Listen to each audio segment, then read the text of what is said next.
خوش آمدید۔ آج ہم آیت اللہ خامنئی کے قرآن میں اسلامی فکر پر دیے گئے لیکچرز کی گہرائی میں اتریں گے۔ یہ صرف کوئی نظریاتی بحث نہیں بلکہ یہ ایک مکمل اور مربوط نظام زندگی کا خاکہ ہے جو وہ پیش کرتے ہیں۔ آج رمضان کا 5واں دن ہے اور ہم آیت اللہ خامنئی کے اسلامی افکار پر مبنی لیکچر سیریز کا 5واں حصہ شروع کر رہے ہیں۔ ان لیکچرز کا اصل مقصد قرآن کی تعلیمات کی بنیاد پر ایک منظم فکری ڈھانچہ پیش کرنا ہے۔ تو آج ہم کیا دیکھنے والے ہیں؟ ہم سمجھ کا ایک پورا احرام تعمیر کریں گے جس کی شروعات ہوگی ایمان کے مرکزی تصور سے۔ پھر ہم دیکھیں گے کہ کیسے ایک عقیدہ، ایک عالمی نظریے، پھر ایک سماجی انقلاب اور آخرکار حق اور باطل کی ایک بڑی کشمکش تک جاتا ہے۔ تو چلیں اپنے سفر کا آغاز کرتے ہیں ایمان کی نوعیت سے۔ اس فکری ڈھانچے میں ایمان کوئی ٹھہری ہوئی غیر فعال چیز نہیں ہے، بلکہ یہ ایک ایکٹیو، ایک شعوری انتخاب اور ایک مستقل عہد کا نام ہے۔ یہاں ایک بہت ہی اہم فرق کو سمجھنا ضروری ہے۔ ایمان صرف ذہن میں پڑا ہوا کوئی خشک عقیدہ نہیں ہے جسے ہم اپنی سہولت کے مطابق کبھی کبھار استعمال کر لیں، نہیں، بلکہ یہ ایک زندہ اور متحرک عزم ہے جس کے ساتھ عمل اور ذمہ داری جڑی ہوئی ہے۔ یہ ایک مسلسل وابستگی ہے۔ اور یہ اقتباس تو اس بات کو بالکل واضح کر دیتا ہے۔ اسلامی ایمان عقل اور شعور کا دشمن نہیں، بلکہ یہ تو ان تمام طاقتوں کے خلاف ہے جو انسان کو سوچنے اور سمجھنے سے روکتی ہیں۔ یہ دراصل ایک فکری طور پر آزاد کرنے والی قوت ہے۔ اچھا، تو اب دیکھتے ہیں کہ ایمان کا یہ فعال تصور کس طرح ایک بہت بڑے نظریے کی بنیاد بنتا ہے۔ یہاں ہم توحید کو صرف ایک عقیدے کے طور پر نہیں بلکہ ایک مکمل عالمی نظریے کے طور پر سمجھیں گے، جسے جرمن زبان میں ویلٹن شاؤنگ کہا جاتا ہے۔ تو یہ ویلٹن شوئنگ ہے کیا؟ سادہ لفظوں میں یہ وہ اینک ہے جس سے کوئی مکتبہ فکر پوری کائنات کو دیکھتا ہے، حقیقت کو سمجھتا ہے اور اس کی تشریح کرتا ہے۔ یہ صرف ایک رائے نہیں بلکہ ایک پورا فریم ورک ہے۔ تو اس توحیدی عالمی نظریے کے ستون کیا ہیں؟ پہلی بات تو یہ کہ کائنات کی ہر چیز ایک خالق پر منحصر ہے۔ وہ خالق زندہ ہے، سب کچھ جانتا ہے اور ہر چیز پر قادر ہے۔ اس کا مطلب یہ ہوا کہ کائنات میں کچھ بھی بے ترتیب یا اتفاقی نہیں ہے، بلکہ ہر چیز ایک الہی منصوبے اور نظم کے تحت چل رہی ہے۔ یہاں تک تو بات تھی نظریے کی۔ اب آتے ہیں اس کے عملی پہلو کی طرف۔ توحید صرف ایک ذاتی عقیدہ نہیں ہے بلکہ اسے ایک انقلابی سماجی نظام کے بلو پرنٹ کے طور پر پیش کیا گیا ہے۔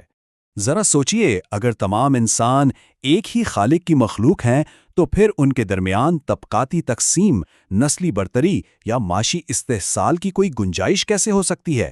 لہٰذا ایک سچا توحیدی معاشرہ لازمی طور پر ایک غیر طبقاتی یعنی کلاس لیس نظام ہوگا۔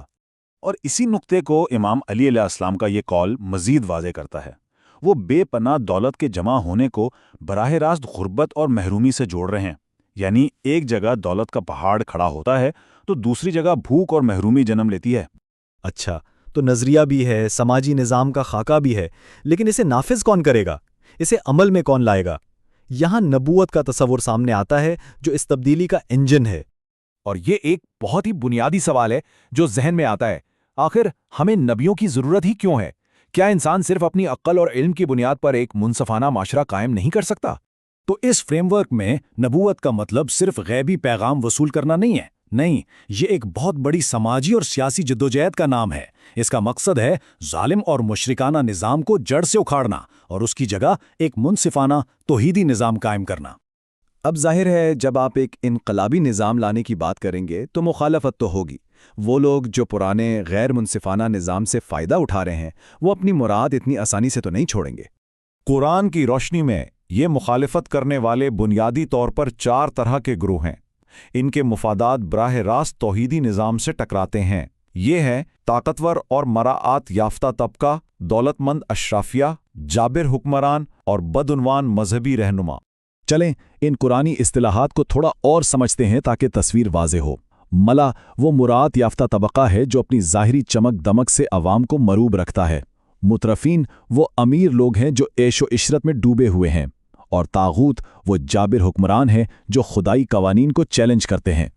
اور پھر آتا ہے چوتھا گروہ جو شاید سب سے زیادہ خطرناک ہے، بدعنوان مذہبی رہنما۔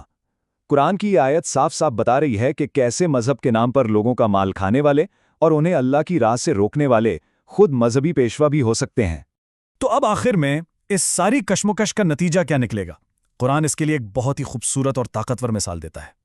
ذرا تصور کریں، باطل بالکل اس جھاگ کی طرح ہے جو سیلاب کے پانی پر آ جاتا ہے، دیکھنے میں بہت کچھ لگتا ہے، بہت شور کرتا ہے، سب سے اوپر نظر آتا ہے، لیکن اصل میں وہ کھوکھلا اور بے حقیقت ہوتا ہے اور جلد ہی ختم ہو جاتا ہے۔ اس جھاگ کے نیچے کیا ہے؟ پانی، یعنی حق۔ اور قرآن کہتا ہے کہ جھاگ ختم ہو جائے گا، لیکن جو چیز انسانوں کے لیے فائدہ مند ہے، یعنی پانی، وہ زمین میں ٹھہر جائے گی۔